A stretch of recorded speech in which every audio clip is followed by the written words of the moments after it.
Hello everyone, this is Ayush Singh and welcome to your favourite channel Singhpedia. आज हम लोग पढ़ने जा रहे हैं हिस्ट्री का नया चैप्टर नंबर 5, जो कि है tribes, nomads and settled communities. तो इसके नाम से ही पता चल रहा है कि हम इसके अंदर क्या पढ़ेंगे। ट्राइबल पीपल के बारे में पढ़ेंगे, नोमैड्स के बारे में पढ़ेंगे और जो सेटल्ड कम्युनिटीज होती थी उनके बारे में पढ़ेंगे।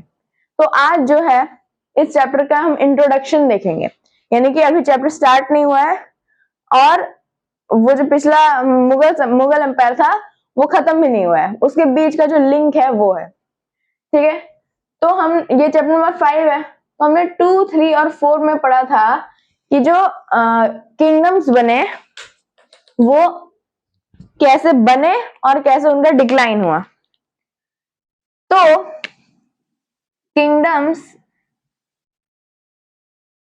वर फॉर्म्ड, किंगडम्स जो है बहुत सारे बने थे। ठीक है, कहा, कब, किस किस समय में बने थे वो? तो 3 मेजर समय है, 2, 3 और 4 है, तो 3 ही मेजर समय है। सेकंड चैप्टर में हमने क्या पढ़ा था? किंग्स एंड किंगडम्स के बारे में पढ़ा था कि उसमें जो है समानतास के बारे में हमने पढ़ा था। वो किस में होता है? सब प्री मेडिवल में होते हैं, प्री मेडिवल। ठीक है, उसके बाद थर्ड चैप्टर क्या था हमारा? दिल्ली सल्तनत। तो हमने दिल्ली सल्तनत भी पढ़ा है। दिल्ली सल्तनत आ गया दूसरा पीरियड हमारा। और लास्ट हमारा क्या आ जाएगा? लास्ट हमारा आ जाएगा मुगल एम्पायर, जो कि हमने चैप्टर 4 में पढ़ा। तो इन तीनों समय में क्या हुआ कि किंगडम्स फॉर्म हुए। अब इस पूरे समय में क्या मेजर चीजें हुई? तो 3 मेजर चीजें हुई हमारी। क्या क्या? सबसे पहले न्यू आर्ट वाज डेवलप्ड। दूसरा क्या हुआ? New crafts were developed. और तीसरा क्या हुआ? तीसरा हुआ कि जो प्रोडक्शन एक्टिविटी होता था क्रॉप्स का, वो भी बढ़ गया। अब चाहे वो किसमें हो, चाहे वो टाउन या सिटीज में हो, चाहे वो विलेजेस में हो, दोनों में क्या हुआ? ये फ्लरिश करने लगा। ठीक है, सबसे पहले हमने इतना पढ़ा। क्या पढ़ा हमने? तो किंगडम्स वर फॉर्म, बहुत सारे किंगडम्स बने। जैसे कौन कौन से? प्री मेडाइवल में बने हमारे। ठीक है, उसके बाद दिल्ली सल्तनत में बने, और दिल्ली सल्तनत बना, और मुगल एम्पायर में एक मुगल एम्पायर बना। दिल्ली सल्तनत में जैसे कौन कौन? स्लेव डायनेस्टी हो गया हमारा, खिलजी डायनेस्टी हो गया, तुगलक डायनेस्टी हो गया, सैयद डायनेस्टी हो गया और लोधी डायनेस्टी हो गया। प्री मेडिवल में हम लोग के पास क्या आ जाएगा? गुर्जर प्रतिहार आ गया, पालाज आ गया, राष्ट्रकूटाज आ गया, चोलाज आ गया, चाहमनाज आ गया। तो वो सब किसमें आ गए? उसमें। तो इतने सारे जितने भी किंगडम्स आए उसमें वो बने और डिक्लाइन हुए। उसके बीच में जो 3 मेजर चीजें हैं वो क्या है? ये 3 है। क्या? पहला कि न्यू आर्ट डेवलप हुआ, आर्ट्स। ठीक है, आर्ट हुआ तो साथ में क्राफ्ट भी हुआ, तो न्यू क्राफ्ट भी डेवलप हुआ। और तीसरा क्या? कि प्रोडक्शन एक्टिविटी, जो क्रॉप्स का प्रोडक्शन होता था, क्रॉप का जो यील्ड होता था, वो उसका जो एक्टिविटी है वो भी इंक्रीज होने लगा। अब चाहे वो टाउन्स या सिटीज में हो, चाहे वो विलेज में हो, दोनों जगह ये क्या होने लगा? फ्लोरिश होने लगा। ठीक है, तो ये उसका फर्स्ट पार्ट है। अब हम देखते हैं इसका सेकंड पार्ट क्या है। अब इसका सेकंड पार्ट क्या है? इसका सेकंड पार्ट ये है कि आर्ट, हमने क्या देखा, क्या क्या डेवलप हो रहा था?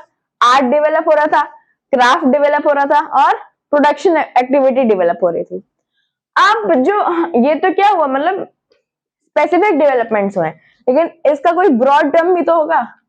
तो देखो, डेवलपमेंट्स हुए इसमें, वो मेजर 3 हुए। कौन कौन से?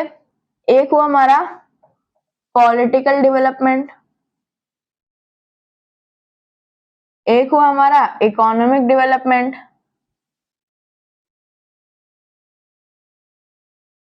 और एक हुआ हमारा सोशल डेवलपमेंट।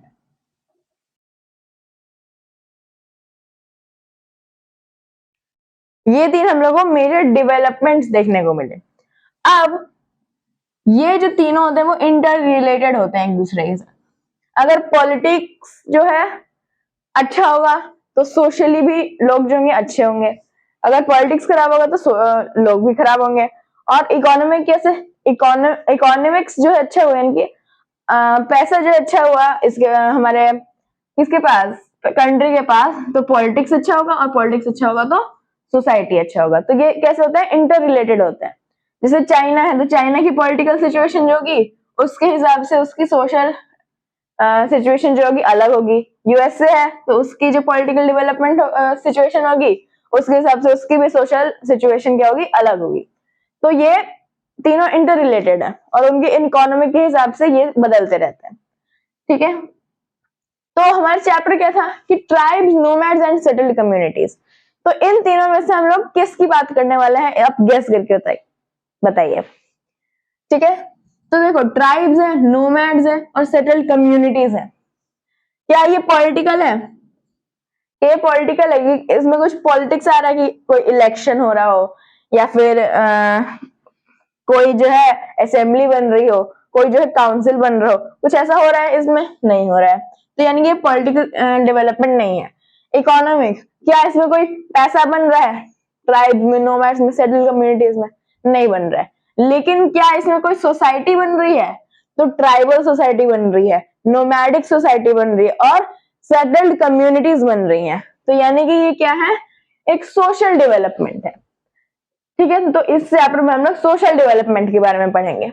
अब ये जो सोशल डेवलपमेंट होता था वो हर जगह सेम नहीं होता था, नॉट द सेम एवरीवेयर। ठीक है, अब इस चैप्टर में हम लोग को यही पढ़ना है कि हाउ, कैसे अलग अलग होता था हर जगह, और वाई, क्यों अलग अलग होता था हर जगह। ठीक है, मतलब जैसे ही हमारी इकोनॉमी चेंज हुई, पॉलिटिकल सिचुएशन चेंज हुआ और सोशल सिचुएशन चेंज हुआ, तो ऐसे लोगों की जरूरत होने लगी जिसकी जरूरत अभी तक नहीं पड़ती थी हम लोगों को। तो अब सिटीज में क्या होता था, सिटीज में तो हमारे नॉर्मल लोग सेटल हो ही रहे थे, तो साइड में जो जंगल होते थे या फिर कोई डेजर्ट हो गया, ठीक है, या फिर कोई हिली एरियाज हो गए, यहाँ पे क्या होने लगे, ट्राइबल पीपल सेटल होने लगे, ट्राइबल पीपल। और उन्होंने अपनी क्या बना दी, सेटल्ड कम्युनिटीज बना दी। ठीक है, और नोमैड्स क्या होता है, नोमैड्स वो होते हैं जो जिनका कोई एक ठिकाना नहीं होता है, यानी कि वो यहां से वहां तक घूमते रहते हैं। ठीक है, उन्हें नोमैड्स बोलते हैं। ठीक है, तो हाँ, तो ये लोग कहाँ पे सेटल होने लगे, सिटीज के बाहर। सिटीज के बाहर कहाँ पे, डिजर्ट्स में, फॉरेस्ट में, और कहाँ पे, हिली एरियाज में, इन सारी जगह पे। ठीक है, और इसका सबसे इंपॉर्टेंट पार्ट जो थर्ड पार्ट है इसका, वो अब हम देखते हैं। अब हम देखते हैं इसका सबसे ज्यादा इंपॉर्टेंट पार्ट जो मैंने आपको अभी बताया, क्या है वो, कि अभी जो है हम क्लास 7 में क्या पढ़ रहे हैं, मेडिवल हिस्ट्री के बारे में, और हमने क्लास 6 में क्या पढ़ा था, एंशिएंट हिस्ट्री के बारे में। तो जो एंशिएंट हिस्ट्री था उसमें क्या होते थे, उसमें क्या होते थे हमारे एंशिएंट सोसाइटी में क्या होता था कि डिफरेंट डिफरेंट कास्ट सिस्टम्स होते थे, यानी कि कास्ट बेस्ड सोसाइटी थी, और उन कास्ट को हम क्या बोलते थे, वर्ण बोलते थे। अब ये वर्ण जो है, में एक जगह क्या होता था, रिच लोग होते थे, तो एक जगह पुअर लोग होते थे। एक जगह के जो लोग थे उनका हाई क्लास होता था, तो एक जगह के लोगों का लो क्लास होता था। ऐसा हुआ था हमारे एंशिएंट में। अब ये जो केस बेस्ड है वर्ण, ये वर्ण सिस्टम है, उनको रूल कौन करता था, ब्राह्मण्स करते थे। ब्राह्मण क्या करते थे, रूल। और इस बात से जो किंग थे वो सहमत भी थे, यानी कि किंग्स एक्सेप्टेड इट। ठीक है, इस बात से कि ब्राह्मण रूल करेंगे, इस बात से ये एक्सेप्ट भी करते थे। लेकिन जैसे ही आया हमारा कौन सा, दिल्ली सल्तनत, जैसे ही आया हमारा कौन सा सल्तनत, दिल्ली सल्तनत, तो क्या हुआ, और दिल्ली सल्तनत के साथ साथ कौन सा आया, मुगल एम्पायर और दिल्ली सल्तनत जैसे ही आया तो क्या हुआ हमारे कि hierarchy between social classes grew. जो सोशल क्लासेस थी उनके बीच की जो हायरार्की थी वो ग्रो होने लगी। अब इसका मतलब क्या हुआ, तो देखो सोशल क्लासेस क्या होता है, यानी कि लेवल ऑफ सोसाइटी या फिर level of social situation of people, ठीक है। और हायरार्की का मतलब क्या होता है, हाँ, तो हायरार्की में क्या, हायरार्की का मतलब क्या होता है कि एक ऐसा रैंकिंग सिस्टम जिसपे मान लो ये नॉर्मल लोग हैं और कुछ और लोग हैं यहाँ पे, इनका जो पावर है और जो वेल्थ है और जो रिस्पेक्ट है और जो फेम है, इन सारे एस्पेक्ट्स में वो जो है इनसे हाई है। तो इस चीज को हम लोग क्या बोलते हैं, इनके बीच का हायरार्की बोलते हैं, इनके बीच का गैप या डिफरेंस। तो इसकी जगह बोल सकते हो द गैप और difference between level of societies grew का मतलब चेंज्ड, ग्रीव का मतलब चेंज्ड या फिर इंक्रीज्ड, ठीक है। तो मैंने क्या, जैसे आपको मुगल एम्पायर के मैंने लास्ट में वाले टॉपिक में बताया था कि एक जगह जो थे लोग बहुत ज्यादा गरीब थे और एक जगह लोग बहुत ज्यादा अमीर थे, तो इनके बीच का जो क्या था, डिफरेंस था, उसी को हम हायरार्की बोलते हैं। तो वो क्या था, ग्लेयरिंग था, ग्लेयरिंग का मतलब इजीली नोटिसेबल था, ठीक है। तो ये चेंज हुआ, ठीक है। तो ये हमारा इंट्रोडक्शन किस चैप्टर का, tribes, nomads and settled communities. I hope कि आपको ये इंट्रोडक्शन वीडियो समझ में आ गया हो। अगर आपको इन टॉपिक से रिलेटेड कोई भी डाउट्स है तो आप मुझे कमेंट्स में पूछ सकते हैं। Thank you very much.